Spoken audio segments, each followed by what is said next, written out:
Hey, everybody. I know it's been a minute, but I am here. And today, you guys, was just an absolute incredible day. It's not even over. And I wanted to rush here because I had planned to do a video today, sharing with you why I'm choosing to live as a messy human. But before that, I wanted to bring to life what my day was like. I had, I guess I could say, a reunion lunch with someone extremely special to me. And we go back, gosh, oh my God, to the 80s, I want to say. Maybe, yeah. In the or in the 90s. I mean, I don't know, from the 1900s, so I forget. Anyhow, like I was in a management training program, and I showed up at this location, and this beautiful woman. Actually, she was a young girl, I should say, at the time. We both were young, and we hit it off instantly. And a lot of flirting and fun. I'd get in trouble, and she was tough on me, but I know she was a sweetheart. Um, I won't tell you all the juicy details, but there was definitely connection there. And we found our way back to now in 2025 and our lives in um, whatever road that they've gone. It was so beautiful to be with her today. So she took me to lunch. We had Korean food, and just being able to like be with her, and hold space. She's gone through so much, and she's just an amazing human being. And I just started to feel like I remember why I dug her so much. And we reminisced about things, and we made a vow to, let's stay connected. And, we're already deep friends and not looking into anything.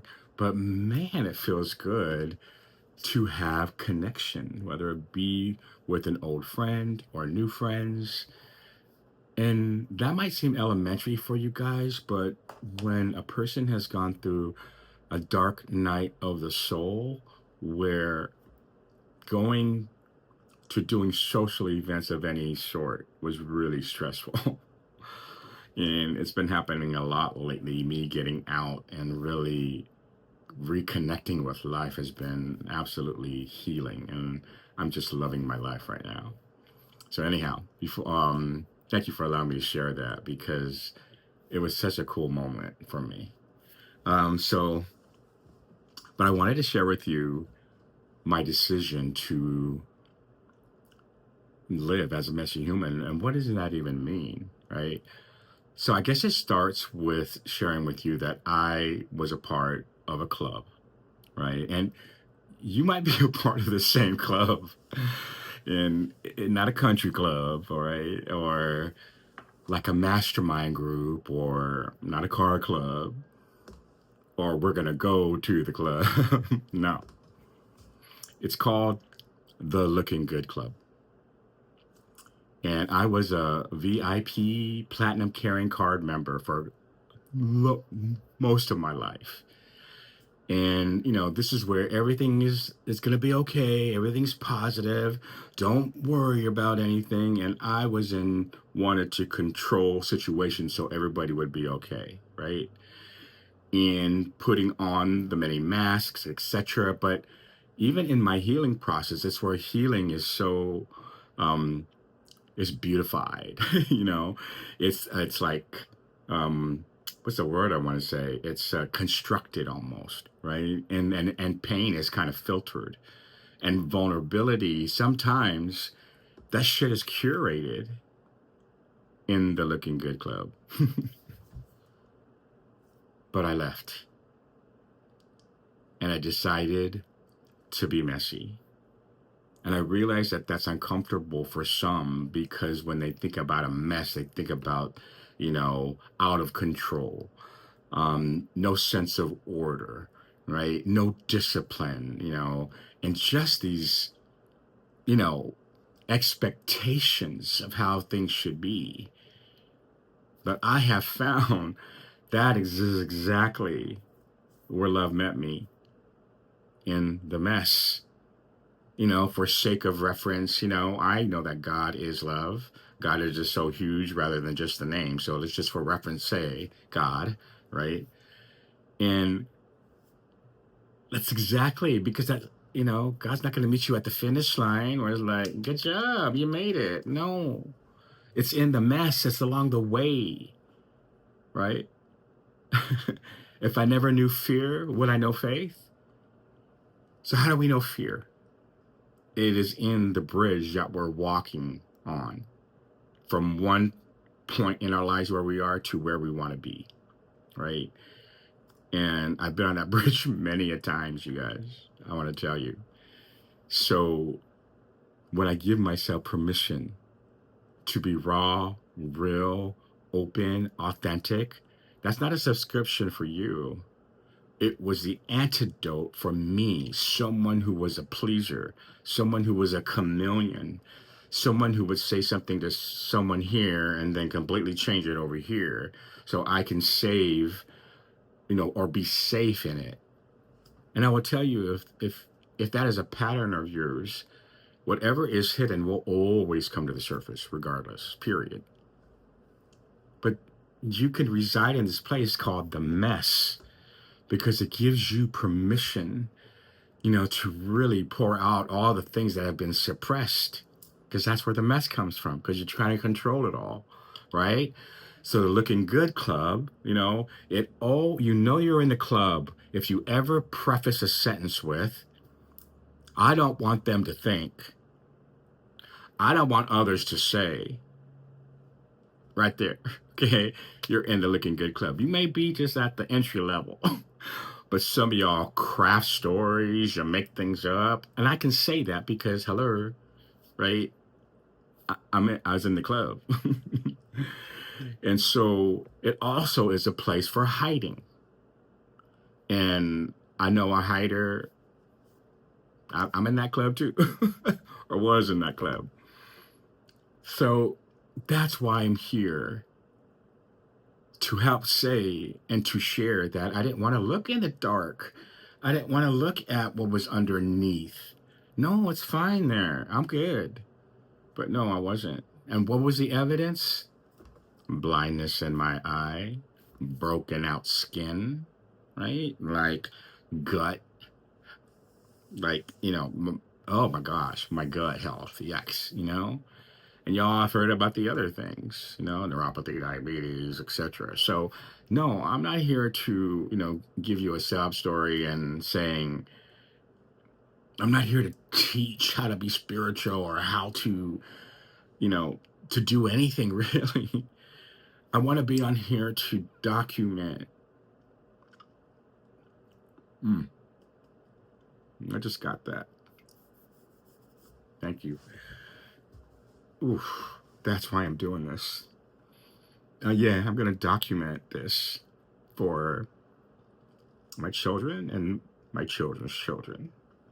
They can see their tata, their papa, their dad be a man who had courage enough, right, to know that his own gift, well, and recognizing it, whether it be tenderness or softness, that there's a polarity to it. It's both a gift and a target.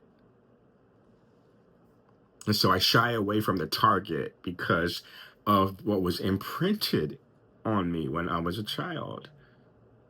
I hold those that were involved blameless because I've gone through the gauntlet of reconciliation, understanding, going underneath to get it all inside of me. And that is the Christ consciousness, holding others blameless. So now I look at, there's this one scripture, you guys, I'll probably be a broken record, but it's, the steps of a righteous man are ordered by God. And right now I'm going through a beautiful journey in my recovery journey, knowing that the 12 steps of dependency on whatever you want to call it, right? I mean, I can name 10 of them. And I'll tell you, it's just a symptom. The shame is gone. And I'm going to be talking about my recovery journey. It's absolutely beautiful. Those 12 steps led me to the depth and the clarity of God, my higher power, the vastness of God. And then to know that I am one with it. All right. So as you can see, I take you on a little journey of all kinds of stories. My buddy Beckett says, "Oh, land the plane, you're helicoptering, and so." But I do love that about myself. I've come to accept the brain and how it works, right? One thought will spark another. And this is where the freedom comes in, you guys, because I was a master at being what you needed me to be, right? Too sensitive, like, tone it down, right? Too giggly is like, come on now, right? So it feels good to let it out, especially in a time where there's many, many men who I hold in such high esteem.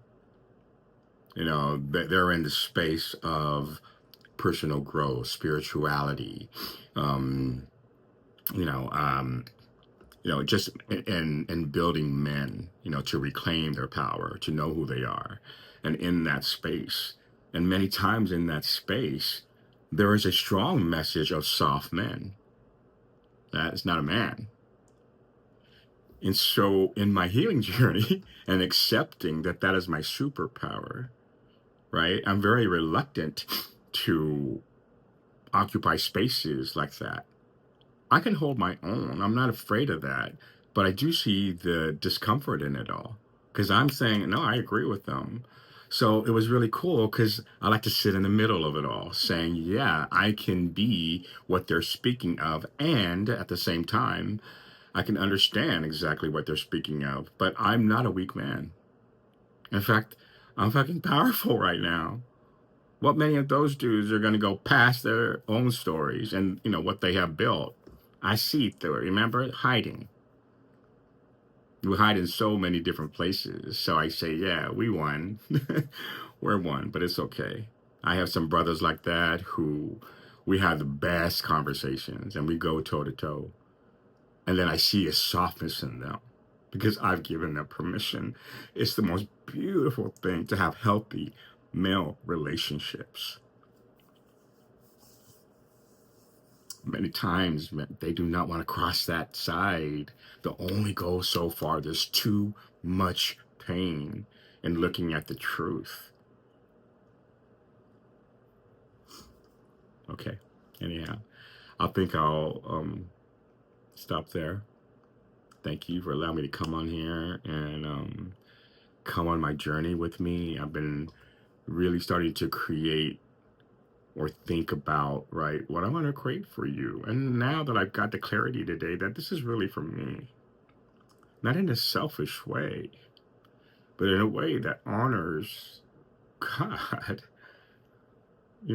and there's so much I want to share, but I want to keep it in here. It's going to be messy. And that's okay.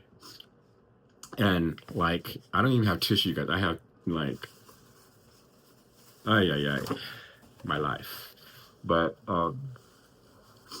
love y'all. I want to ask, if the things that I'm sharing, like, subscribe, I guess that's what they say, and the notification bell, if it feels authentic. That kind of feels weird, but at the same time, I keep hearing my, spiritual people. It's like, not about the likes, not about this. It's like, then, okay. So, okay, I'll shut up. Much love to y'all. Take care. Bye.